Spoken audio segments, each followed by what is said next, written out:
The Retro Lounge is a look back into the archives of the Recruiters Lounge podcast with Jim Stroud and Karen Mattinen. The Recruiters Lounge podcast posted weekly between the years of 2005 and 2010. With energy, wit, and opposite points of view, Jim Stroud and Karen Mattinen discussed, debated, and squabbled like children over HR issues that affected the workplace and society overall for the benefit of all who would listen. Back in May 19th, 2008, the Recruiters Lounge podcast for that day was entitled Podcast, How to Ruin Your Reputation with Email Templates. And this was the original description.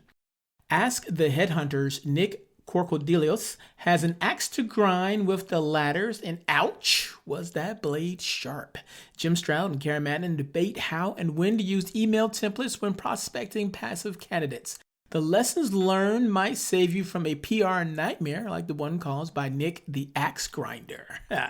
Plus, Jim takes a second to pump up his new book, Resume Forensics, which so happens to still be available on Amazon today.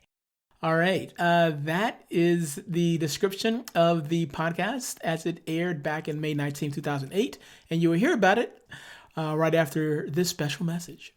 The natural empathy that exists within a lot of HR professionals often means that they're putting their colleagues, employees, and organization ahead of themselves. However, you can't help someone with their oxygen mask when you can't breathe yourself. That's why we wanted to create a virtual summit experience where over 24 HR leaders would help you put yourself first. And on May the 19th, we'll be releasing all of that content for free for 3 days. Just head on over to hrvoicesummit.com and make sure to get your free pass. And if you choose to buy the content to keep forever, all profits go to the COVID-19 Response Fund charity. So sign up now to find out how to find your voice, get your seat at the table, and have massive impact. Radio Innovative audio on demand. Hi, I'm Jim Stroud. And this is Karen Mattinen, and welcome to the Recruiters Lounge. The Recruiters Lounge is a podcast of news, interviews, and commentary on the recruiting industry, and it was designed with you in mind. So sit back, relax, and enjoy your time in the Recruiters Lounge. SGA, Executive Tracker Pro, is an online service providing contact information on thousands of executives at each of the top public and private companies. And hear this, people. It is 100%, yes, 100% telephone verified, constantly updated, highly accurate, and comprehensive. With SGA Executive Tracker Pro, you have at your fingertips the contact information of C-level executives and all of those essential director and management level personnel that you just can't seem to find anywhere else. Listen up, people. SGA Executive Tracker Pro can dramatically shorten the amount of time it takes you to find the best leads. Hey, pick up the phone right now and give them a call. Tell them Jim Stroud said I could have a free 15-minute online demonstration of your product, and I want to see it right now. The number you need to make that happen is 518-843-4611. That's 518-843-4611. And, of course, you can also find them online at www.sgaexecutivetracker.com. And now, on with the show.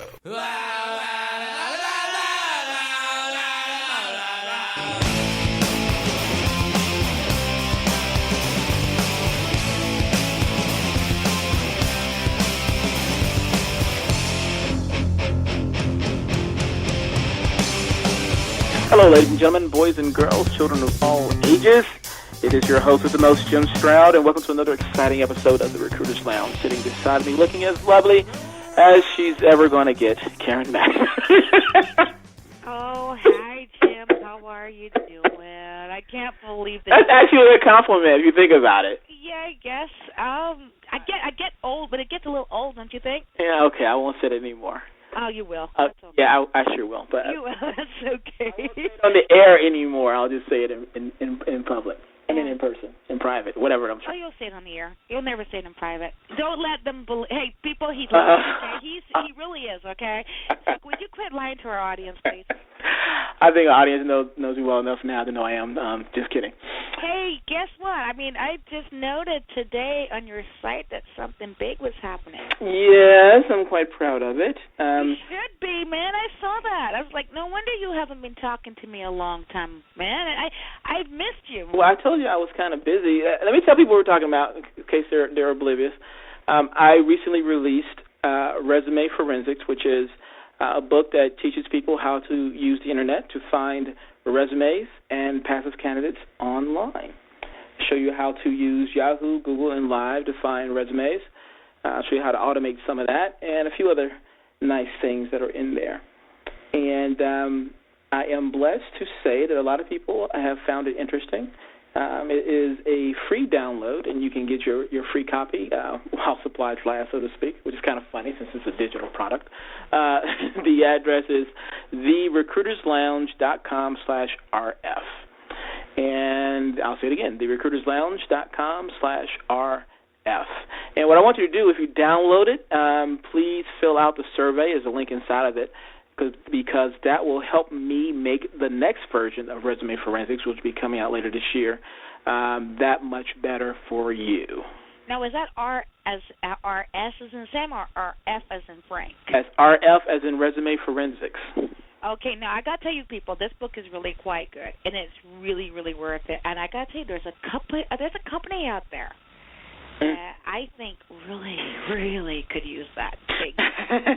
Which company might that be, I ask, as if I don't know? Oh, well, there was a recent article that a friend of mine, an acquaintance of mine, I should say, had written, and his name is Nick Corcodelius. Oh, that's the Ask the Headhunter guy. He is an amazing guy. I mean, great newsletter he puts out. Now, Nick, I hope I didn't butcher your name, but I got to tell you, when I read this, it was absolutely priceless. It was somewhat amusing and a little touchy, I guess, depending on if you work for that company or not. Well, let me explain this to some of the readers, and I'm going to go ahead by reading a simple letter that Nick received from this particular company called The Ladders, okay? Hi, Nick. I'm a recruiter at theladders.com, and I'm working on many internal hires, and our company and business is growing quickly. Yes, I had the exclamation marks. Yeah. In fact, I'm currently recruiting for a full-time staff resume writer position. Okay? Resume writer. Right, a resume writer. For Nick, this is for Nick. He is not a resume writer, okay, but go ahead. I'm sorry. Okay, our resume services are a successful and growing line or business, and we're at a point where we're looking to strengthen our team. Your name came up in a conversation as a talented resume writer who really knows the industry. Will you consider a full-time opportunity at theladders.com? I've attached a copy of the job description. Let me know if this is an opportunity you'd be interested in. Thank you, name deleted, recruiter, theladders.com. Well, I'm glad he didn't mention that recruiter's name, because that recruiter probably would be in trouble. Well, I know, because, I mean, that's, okay, I'm serious, but I receive these from Google all the time. Yeah. Okay? I mean, I get them at least 5 or 6 times a year. Now, most people know that I'm not a fan of Google. Yeah, people who listen to this podcast probably know that. Now, like Nick says, okay, and now Nick himself, he's not a fan of job boards either, okay? But he makes a really good point in this aspect of regards to, I'm going to quote Nick, okay? He quoted Mark Senadella, which says in his of his email updates to his clients, look, people, don't get to the 100,000-plus level by making rookie mistakes like this. Now, he's saying here, look, people are paying the Ladders exclusive and premium services to help land a $100,000 job when the company recruits for its own positions by selling out a mass email to a person who doesn't even write resumes? I'm here, by the way. That's kind of... And again, what Nick does, he has a newsletter called Ask the Headhunter, and you email him for job hunting advice and career advice, and he gives you some really good information based on that. I mean, and this is his stuff is like on Forbes or Fortune, by the way. I mean, this guy is so well known for this. I mean, he has books and everything else, and I mean, he's noted not liking job boards, and there's places like the Ladders. And like he said too, if you're a company, would you even want to pay the employer? As an employer, would you want to even pay for somebody to trust them to recruit for you when you know that they are recruiting for their own selves like this? Yeah, I guess his point is you would think they would at least do a little bit of due diligence. But you know what? It's sort of I'm going to try to argue both sides of the fence here, okay? Okay, you're going to have to do a good job of this because I get really pissed off when I see a canned email from Google saying they saw my resume on Monster or a job board, and I'm like, where? I don't even have a resume on LinkedIn. Yeah. Well, this is how I'm arguing both sides of the fence here. Okay. Because I can see, for the record, I see Nick's point of view. But to be fair, I want to argue both sides. Now, from the company standpoint, we don't know if this recruiter is a employee of the Ladders or if he. Oh, he is. He is an employee of Ladders. Oh, employee or a contract. I mean, you never know. It says recruiter at theladders.com, so they're representing themselves as an employee as the Ladders. Oh. So whether you're on a contract, you're still by law, you're an employee. Oh. If you got a Ladders email address, you're an employee. Even though they want to call you a contractor, hey, they're an employee. Okay. All right, well, that shoots that one down. Another one is, another defense could be that maybe they saw, they misread some information online, and they did a Google search for something, and his name came up in relation to resume writing, and this person did not read it properly, so it could have just been an innocent mistake on that case. And I say that because I know from a former employee that I used to work with that they sent an email to someone who was a Microsoft hater. Mm-hmm. That shows the company I worked for at the time. I worked with Microsoft, and one of our contractors sent an email to someone who is a Microsoft hater, and he took that email and just made a big stink of it all in the blogosphere, and it was quite interesting. And I agree with that. Okay, now. But to Nick's point, and I am more, it's sort of hard to argue against it, but although I'm trying. It wouldn't take much to do a quick due diligence search, and if they found his email address, they could have just went to Ask the Headhunter and saw that he had a #1 selling book on Amazon in multiple languages in different countries. I mean, it would take like a few seconds to do that. So I can sort of see his angst in getting this kind of form email because it seems sort of impersonal, especially to his argument where you're recruiting for people who want 6-year jobs. Are you over my training class for me now? Gee, do you have a training class coming up, Karen? No, I mean, seriously, that's exactly when I talk about training class in regards to personal. You're right. I mean, let's get real, okay? Yeah. I mean, first off, you're talking about the most important aspect of a person's life, your job. No, I know you're going to go say, no, the family's more important. I got to tell you, honey, I will bet you that your wife will never be around or she wouldn't be around for a very long time if you didn't have a job. Love will go a long way, but you're probably right. Absolutely. Especially if you were going out and she kept coming home from a hard day of work and all she kept seeing you was scratching your butt watching Oprah. I wouldn't be watching Oprah. I would be scratching my butt. But let's just say hypothetically, I'm sorry, so the most important part of what we define ourselves is our job. And recruiters will go ahead, and by the way, this one says, oh, your name came up in a conversation as a talented resume writer. Yes, it comes across as special. Oh, I mean, first off, that was a lie. Like, first time when they send me from Google, we saw your resume online. You did not see my resume online. My resume has a never, capital N-E-V-E-R, never, exclamation points behind all of that and in front. Okay, never been online. And I laugh when Google. I mean, and by the way, why would Google want to send me an invitation to work for them? Because you have a reputation for being a Google hater?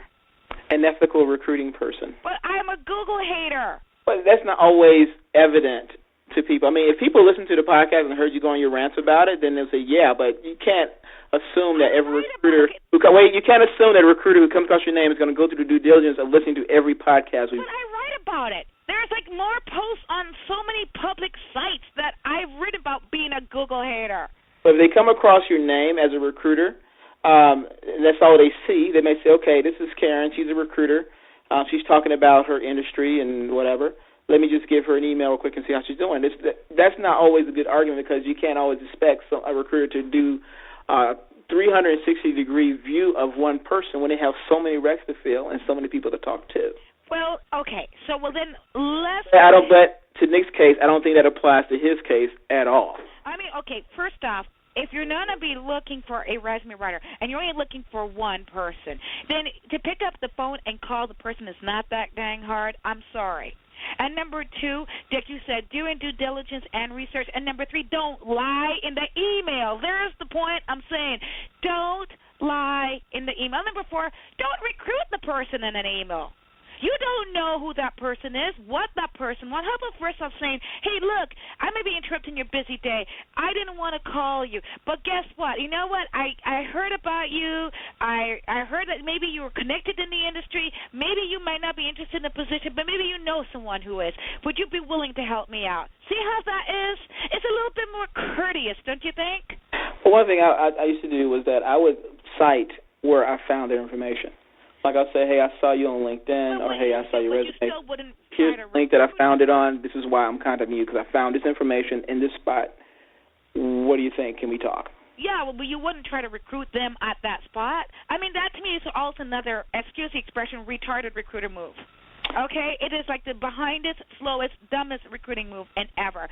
I wouldn't. It is. You There's don't dumber know things that you can do. person. There's always something dumber you can do. No, that's one of them, okay? But you don't know the person. You don't know if the person wants to consider moving. You don't know if the person just got a raise, got promoted, or if that person is going to leave the industry, whatever. And by the way, if that person says no, you know you're going to go up and say, well, okay, you said no, but could you go ahead and help me with your friends? Okay, duh. So all that to say is best to, the first contact should be only to introduce yourself. You can ask them if they, look, you might not be interested. Maybe you are. Let's get to know each other, find out if you might be interested, might not be interested, or if you have friends who will be. Say that from the beginning. Yeah. It's honest. And guess what? It works. You don't have to scream it. I'm sorry, I jumped up, too. You should see me. I know you did. I jumped about 2 feet. At least. It's that Bayesian in me. It's the Caribbean in me. You know what I mean? Yeah, man. I'm the island girl, you know. Yeah, I know. All right, I'm sorry. Wait. We had an agenda, didn't we? I don't know, did we? I think so. I think I overran on that agenda, man. That's okay. It was a good point, though, because I know that a lot of recruiters use templates. I mean, and I've used templates in my past as well, but the thing is, you have to adjust it for every situation. And you know what's so funny? Because I honestly did not think I was going to be compassionate. This was going to be a boring conversation. It's never boring with you, Karen. I realized that because I thought, okay, this is not going to be. I realized that because, seriously, I actually told Jim before we got on this call, I said, okay, I guess I'll be mellow on this one. I mean, this really does. And the part that gets me, too, and I love what Nick was saying, though, it's like because he's not fond for job boards at all. No. And I mean, and I know that because I skimmed through some of his stuff prior to the call. But there's something that he discussed as well that I think actually he didn't hit too hard on that kind of got to me as well. Because now, for example, let's let people know, I do not use job boards. I have had opportunities for free months on several of the big job boards because they keep trying to get me. Right. Okay? Because I have written for so long that I am not an advocate for job boards. I will not use job boards. Do not believe in them. So would you tell job seekers not to use a job board? I tell my job seekers not to use job boards, yes. Why? Because of their privacy. It depends on what they put on the information. Yeah, but okay, whatever. There are sites you can go and... how easy it is for me to go ahead and... Let's see, okay, from a job seeker, this little bit of job seeker hat on. If I were to put my resume on Monster, per se, if I had issues about my privacy, then I would just be very selective of what I put on the resume. I would just put maybe my name, if that much, an email address, and instead of maybe not even listing the actual company, but say it's a Fortune 500 company that's dealing in X. Mm-hmm. So, or you can use sites like used to be marketing JobFox, which allows the job seeker to be totally anonymous. And there's also a site called... there should be more like that, by the way. There are a couple... right? And you got... do you know about Emerse, by the way? Yes, I heard. And there's a couple websites, that are out there definitely that are dedicated to help with the privacy of candidates. But right. I still tell candidates that they should not consider doing it if they can avoid it.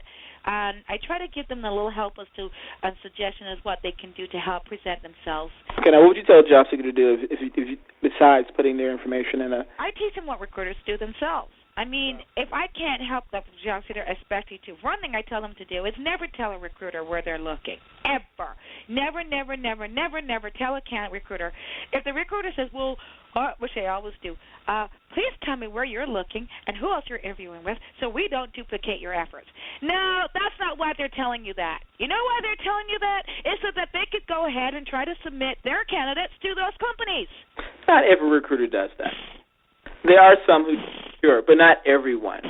Some recruiters, let me argue back and forth, stop sticking your tongue out there. What some recruiters are doing by asking that question is that they want to make sure that they're not sending the same person. You know what? You know how I get around that? I know, but ask the question. If I don't ask the question, let me tell you what I do. Go ahead. It's very simple, and I tell the candidates they could do this. What? Hey, I got a job, and it's at Microsoft. No, you know what, Karen, thank you very much. I'm not interested. That's it. So from you rather tell a job seeker to say, hey, recruiter, tell me where you... Yeah, they need to. I'll tell you if I need. I want it. You must know where that recruiter is going to send you at all times before they send you, and take charge of your career, because you don't want your resume to be sent out to every Tom, Dick, and Harry, especially to places you've already interviewed, because it can hurt your chances. Be in control of your resume, your data, and your career. How many job seekers do that? Well, when they become educated, a lot do. But the majority do not. No, because they don't become educated on this. Well, I have on my website some rules and stuff for candidates for them to try to abide by. I try to tell them, it's like I give them this kind of like your holy grail. This is 10 things that you should know on how to protect yourself from unscrupulous recruiters. Recruiters are there to make money, and they're to make money on you. But they're also going to make as much money as they can. And that's all they worry about is making their quota. You mean they don't care about the job seeker? There's some who do. No, I mean, don't get me wrong. I am a good recruiter, and I like to believe I care for the job seeker, and that's why I train people on this as much as I can as well. And there's a lot of people out there, too, who I do think are ethical and are good recruiters. They are. So when I was going, I'm sorry for the ones I may have insulted, because there are some good ones. But unfortunately, we've got an industry that is easily penetrated, that all it takes for you to become a recruiter is a pocket full of quarters and a payphone. In fact, in this day and age, all you got to do is go steal a cell phone and steal a laptop, and you can call yourself a recruiter. Which goes back to one of our endless arguments back and forth about why the recruiting industry is not regulated. I know it's one of your pet peeves. I think it should be self-regulated. Self-regulated, yes, because you do have a negative reputation from people. A lot of people think that you want government to step in, no. And your argument is that government should not step in, that we should self-regulate ourselves. Right. My argument is that they're already there. They're already stepping in.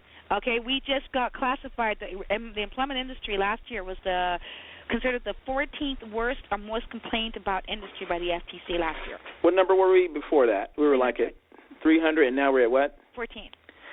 We are a big hit. Recruiting industry is a big hit, rather. Yeah, I mean, yeah. So the thing, we're in the 300s, and I'm like, okay, so this is getting worse, and we know the radar is getting more and more on us, especially in regards to privacy. Well, I don't want government regulation. I don't want some idiot who doesn't know anything about how hard it is as a recruiter, and I'm saying the word idiot loosely, please, because they're not idiots, okay? I don't want some guy who knows nothing about recruiting and how hard it is a job to do to tell me how much paperwork I need to file every day. Yeah, I would hate to get into a paper trap like that. Yeah, and it was. Because we used to be regulated. A lot of recruiters don't know this industry used to be regulated. They think it will never happen. Hey, how long ago was that? That was before my time. Some states are still regulated. Really? Oh, it was in the 80s. Okay, the states that are regulated, give me a big picture view of what life would be like under a regulated recruiting industry. It depends on all different states. Some states say you have to have paperwork, and they still don't. It depends, because some states aren't very stringent about it, but New York and New Jersey, for example, were getting really strict. For example, a big one. In New York, or was that New Jersey? Please forgive me, I'm not sure. One of the above. One of the above. They said straight up, if you were to do a placement in their state, but you were not licensed in their state, and your client didn't want to pay you, you don't get paid. Ouch. Hey, you know, Ouch. to me that's like, and I think Nevada also is now doing that, has done that, and I think it was Wyoming that also did that. See, there's a lot of states that said, hey, you know, you don't got a license in this state as a recruiter, you're not regulated in this state, you don't get paid, dude. Is that in relation to, like, unions? No, nothing to do with unions. Another thing would be, for example, you go ahead and send a candidate out for a job interview. This is most states, by the way, now, okay? Right. You send a candidate out for a job interview, and the job does not exist. There's not really a job. Not only do you pay for the trip yourself, you have to pay for his time gone. You have to pay for all his expenses. Wait a minute, so it's like hiring a consultant in a sense, or No, bringing a consultant on. If you had to pay his expenses. No, it's against. What I'm saying is, it's against the law. A lot of people don't realize this. Okay, so wait a minute. Okay, let me backtrack here because I can hear a lot of alarm bells going on in certain people's heads. Please. Okay, now say I have let's call it a dummy rack. You don't have dummy racks. Okay, you can't have dummy racks. Okay, well let's just say if I did. Not Then saying that's the wait for it. All right, say I have a dummy rack, and I know that I'm always going to need people who fit a certain qualification. I may not necessarily need them right this very moment, but 9 times out of 10, I can always place somebody who is, say, a Java guru. So I'm always looking for Java gurus because I have stations all over the world, and I can always place them. Always need Java people. Never going to have enough. I may not have one at this very moment, but I know I have one tomorrow or next week, just a matter of time. So I'm going to put up a dummy rag and always put out there that I'm looking to hire this person because I know at any given time I'm going to have a need to hire them. So what's wrong with doing that? Because I know I'm going to have a need. It's called fraudulent advertising.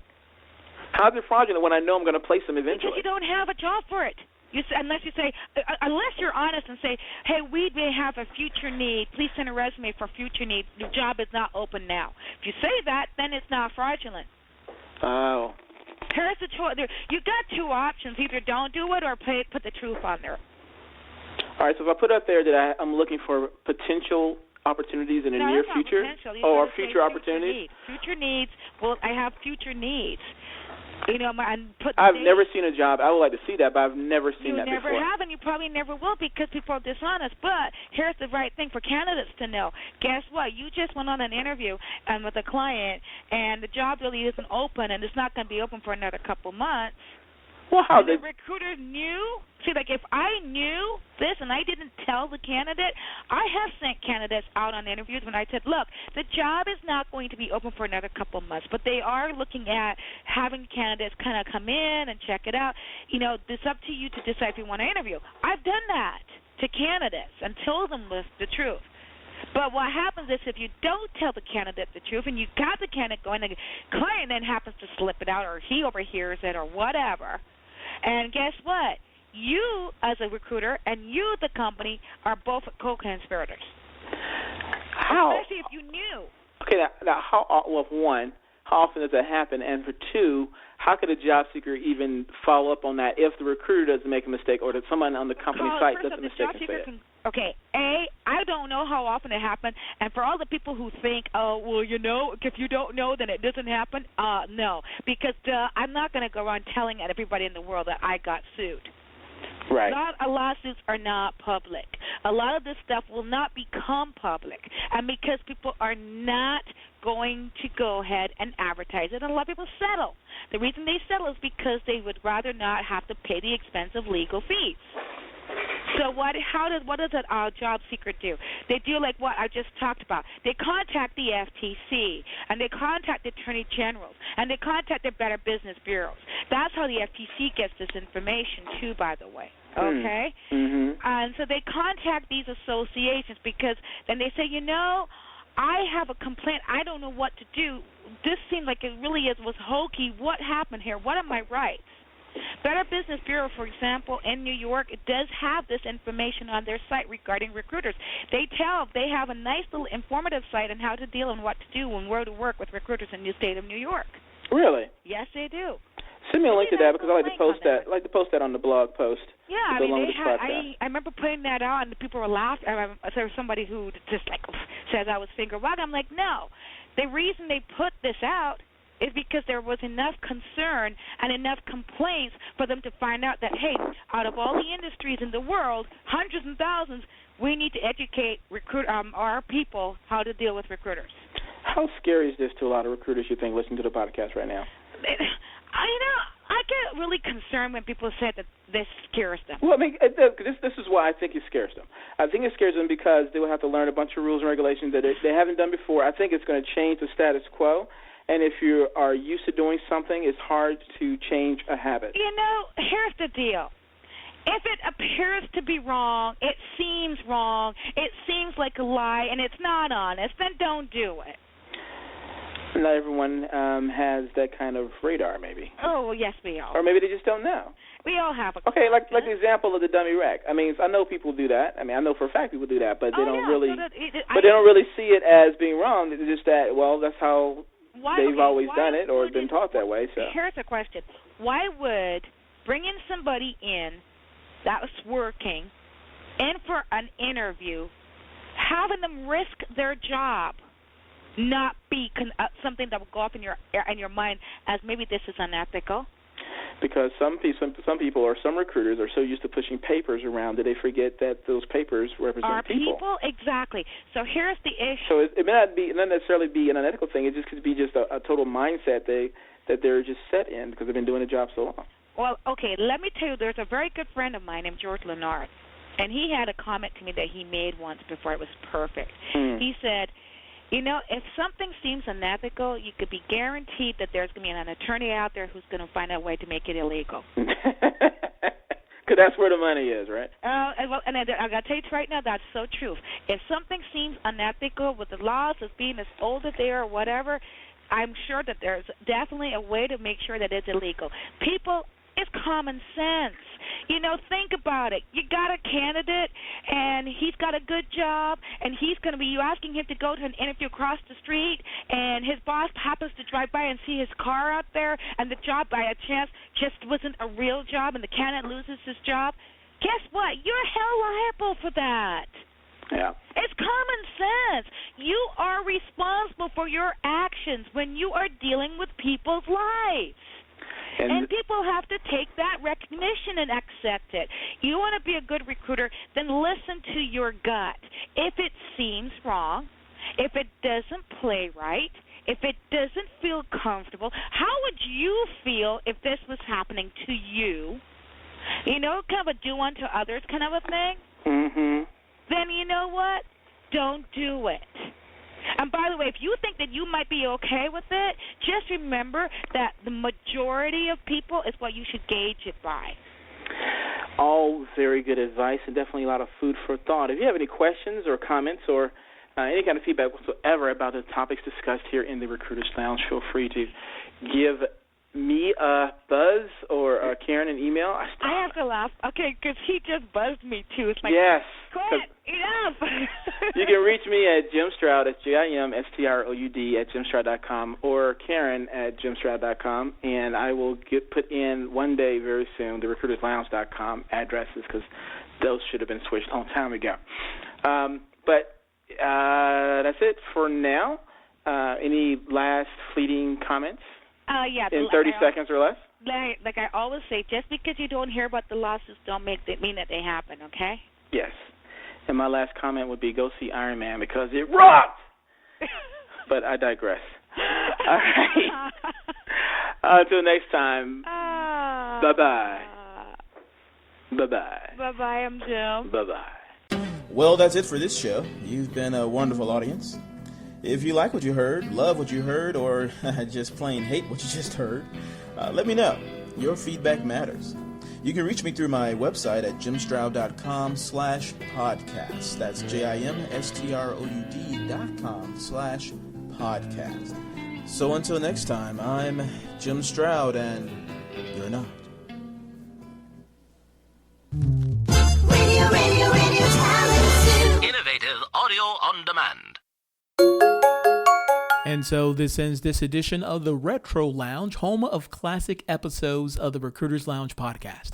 If you haven't already, subscribe now so you don't miss a future episode. Okay? Cool. Until next time, bye-bye.